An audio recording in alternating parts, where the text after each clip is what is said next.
Hi, Mi! Welcome sa ating featured product. Ay, diba?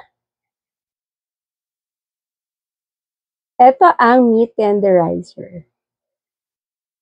Yan. Dati mga chef lang nakakabili nito, pero ngayon, lahat available na sa online. O, diba? Napakamura lang nito mga Mi. And, yan. Para sa iba na gusto malaman para saan ang meat tenderizer, ito po yung pampalambot ng karne, mga Mi.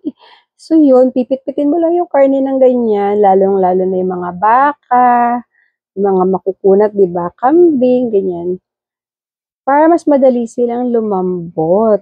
Ayan, para hindi naman masyadong pak na pak yung pagkakapit-pit natin sa karne, ito pwede na.